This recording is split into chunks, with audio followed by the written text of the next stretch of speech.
చాలా ఓపెన్గా అడుగుతా ఉన్నాను. హరీష్ రావు గారికి నేను సూటి ప్రశ్న వేస్తున్నా. ఈ రాష్ట్ర ముఖ్యమంత్రి రేవంత్ రెడ్డి గారు కూడా నేను సూటి ప్రశ్న వేస్తున్నా. నా మీద కుట్రలు ఎప్పటి నుండి ప్రారంభమైనాయి?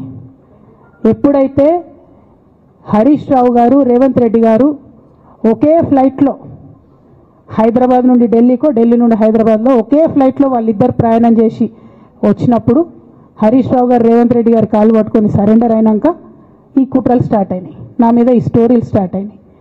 మా కుటుంబాన్ని విడగొట్టాలనేటటువంటి కుట్ర స్టార్ట్ అయింది. నేను ఛాలెంజ్ చేస్తా ఉన్నా, రేవంత్ రెడ్డి గారు మీరు చెప్పండి, ఆ ప్రయాణం జరిగిందా జరగలేదా?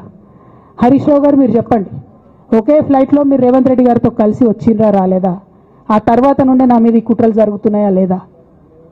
సరెండర్ అయింది మీరు.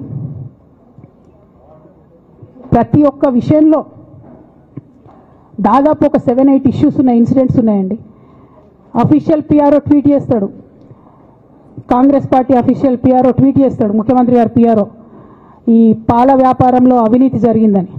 తెల్లారి 2-3 పేపర్లలో వస్తుంది, 3వ రోజుకి మాయమైపోతుంది. అదే కేటీఆర్ గారినేమో 3 సార్లు విచారణ పేరుతో పిలిచి వేధిస్తారు. అంటే కేసీఆర్ కుటుంబం నికార్స్గా బరిగీసుకొని కాంగ్రెస్ పార్టీతో రేవంత్ రెడ్డి కొట్లాడుతున్నాం కాబట్టి మా మీదనేమో కుట్రలు జరుగుతాయి, మా మీదనేమో కేసులు పెడతారు. మీ మాత్రం 1 or 2 days హెడ్లైన్స్ వస్తే తర్వాత న్యూస్ గాయబవుతుంది. ఎన్ని జరగలే చెప్పండి హరీష్ రావు గారి విషయంలో? ఫస్ట్ పాల వ్యాపారం మీద ఏమొచ్చినాయి ఆరోపణలు? ఆనాడు బీఆర్ఎస్ పార్టీ గవర్నమెంట్లో SC ST BC హాస్టళ్లకు Harish Rao గారి పాల వ్యాపారం నుంచి పాలు సప్లై చేసిరనే ఆరోపణలు అయోధ్య రెడ్డి గారు ట్వీట్ చేసిరు. గతం 2 రోజులు పోయింది ఆరోపణ. ఎందుకు? సరెండర్. నెక్స్ట్ ఒక అభియోగం చేసిరు ముఖ్యమంత్రి గారు, రంగనాయక్ సాగర్ దగ్గర ఆయన ఫామ్ హౌస్ ఉంది, అది ప్రభుత్వ భూమి, కబ్జా చేసిండని. 1 day headline, 3rd day news గాయబ్. No case, nothing. కేటీఆర్ పరిస్థితి ఏంటి? ఎన్ని కేసులు పెట్టిరు కేటీఆర్ అన్న మీద? ఎన్నిసార్లు పిలిచిండు విచారణకు? ఇవన్నీ పక్కన పెడదాం, నిన్నటి లేటెస్ట్ ఇష్యూ మాట్లాడదాం. కాళేశ్వరం కానీ ఇంకోటి కానీ ఏ ప్రభుత్వంలో అయినా పొలిటికల్ పాలసీ చేసేవాళ్ళు, విధానపరమైన నిర్ణయాలు తీసుకునే వాళ్ళు ముఖ్యమంత్రులు ఉంటారు. కింద ఉన్నటువంటి మంత్రులు దాన్ని ఎగ్జిక్యూట్ చేయాలి. కేసీఆర్ గారు ఒక పాలసీ డెసిషన్ తీసుకున్నారు, నేను కాళేశ్వరం ప్రాజెక్టు కడతా, దానికి ఇన్ని డబ్బులు ఇస్తా అని. ఆనాడు మంత్రి ఎవరు? ఎగ్జిక్యూషన్ చేయాల్సింది ఎవరు? 2014 నుంచి 2018 వరకు తుమ్మిడిహెట్టి దగ్గర నుంచి మేడిగడ్డకు స్థలం మార్చినప్పుడు మంత్రి ఎవరు? ప్రాజెక్టులు డిసైడ్ చేసినప్పుడు మంత్రి ఎవరు? అన్ని మీటింగ్లు, టెక్నికల్ ఇష్యూస్ చూసుకోవాల్సింది ఎవరు? ఇవన్నీ రేవంత్ రెడ్డి గారు మాట్లాడారు. నేను మొత్తం అసెంబ్లీ స్పీచ్ చూడరు మీరు, వీళ్ళ మ్యాచ్ ఫిక్సింగ్ అనేది మీకు తెలిసిపోతుంది. ఏం మాట్లాడరు ఆయన.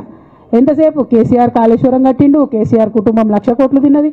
అరే 2007 నుంచి ఇప్పటివరకు కాళేశ్వరం 1,00,000 కోట్లు కూడా ఖర్చు కాలే. 1,00,000 కోట్లు ఖర్చు కాని ప్రాజెక్టులో 40 లక్షల ఎకరాలకు నీళ్ళీయంగా కూడా 1,00,000 కోట్ల అవినీతి అయింది అంటారు రేవంత్ రెడ్డి గారు. దాన్ని మళ్ళీ ఓన్లీ కేసీఆర్ గారి గురించి చెప్తారు, హరీష్ రావు గారి గురించి మాట్లాడరు. ఎందుకంటే ఇంటర్నల్ అండర్స్టాండింగ్ ఉంది వీళ్ళిద్దరికి.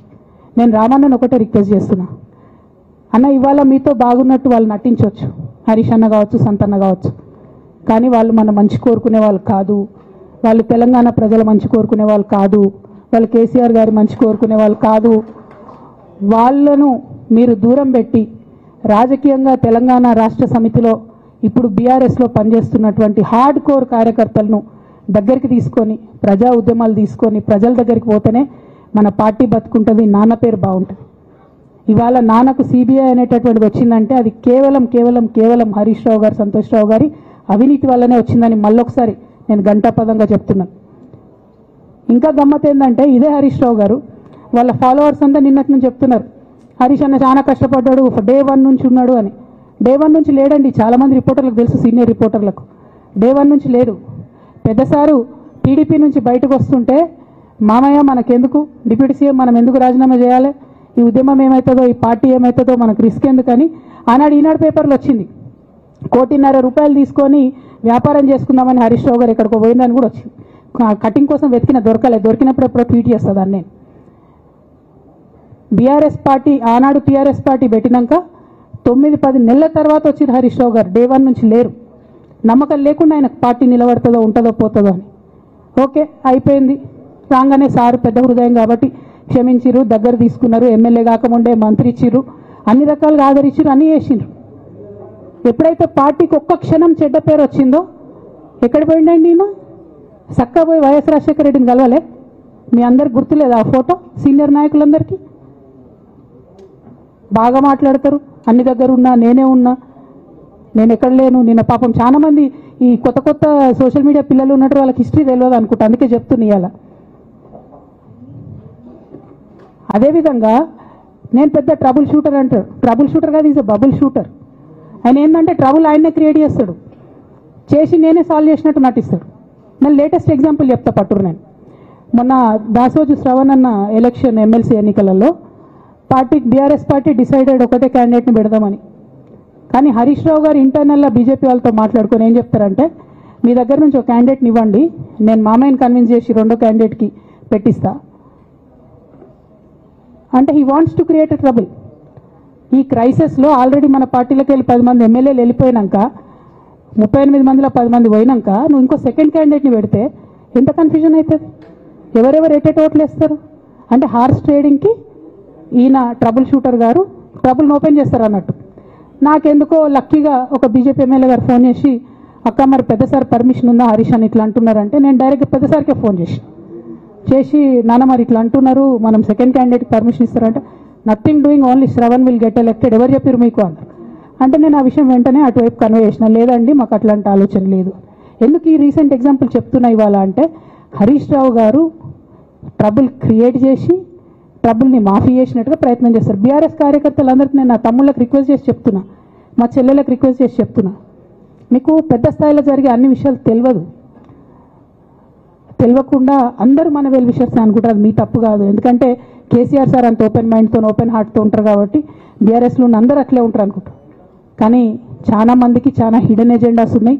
ఒక పక్క కాంగ్రెస్తో కలిసి ఉన్నారు, ఇంకో పక్క బీజేపీతో మాట్లాడుతున్నారు, ఎటు ఎవరితోనూ అవసరమైతే అటు మాట్లాడుతున్నారు. అదేవిధంగా 2018 ఎన్నికలలో హరీష్ రావు గారు 20-25 మంది ఎమ్మెల్యేలకు ఎన్నికలలో అడిషనల్ ఫండింగ్ ఇచ్చారు, పార్టీ ఇచ్చింది కాకుండా. ఏడికేళ్ళు వచ్చినాయి హరీష్ రావు గారికి అన్ని డబ్బులు?